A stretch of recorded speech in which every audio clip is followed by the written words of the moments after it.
పాపాత్ముడు అనబడుతున్న అందరిలో వెలివేయబడిన జక్కయ్య దగ్గరికి యేసు ప్రభు వచ్చాడు. ఆ ఇంటికి ఏమొచ్చింది? రక్షణ వచ్చింది. రక్షణ వస్తూ ఉంటే అనేక మంది ఏం చేశారు? పాపాత్ముడు ఇంటికి పోతున్నాడయ్యా, పాపాత్ముడు దుర్మార్గుడు వాడి ఇంటికి వెళ్తా ఉన్నాడు. యేసయ్యకి ఏం పని అనుకున్నారు, కానీ ఆ ఇంటికి రక్షణ తేవడానికి యేసు ప్రభు వెళ్తా ఉన్నాడు. దేవునికి మహిమ కలుగును గాక. ఆ మనిషిని మార్చడానికి యేసు ప్రభు వెళ్తా ఉన్నాడు. దేవునికి మహిమ కలుగును గాక. తన ఆలోచనలు మార్చడానికి యేసు ప్రభు వెళ్తా ఉన్నాడు. దేవునికి మహిమ కలుగును గాక. తన బ్రతుకు మార్చడానికి ఆ ఇంటికి యేసు ప్రభు వెళ్తా ఉన్నాడు. దేవునికి మహిమ కలుగును గాక.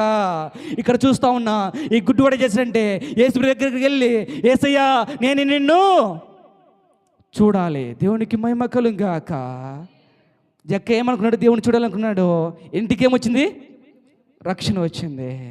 పాప జీవితం వెళ్ళిపోయింది. గుడ్డివాడు అడుగుతున్నాడు, ఏమన్నాడంటే యేసయ్యా నేను నిన్ను చూడాలి.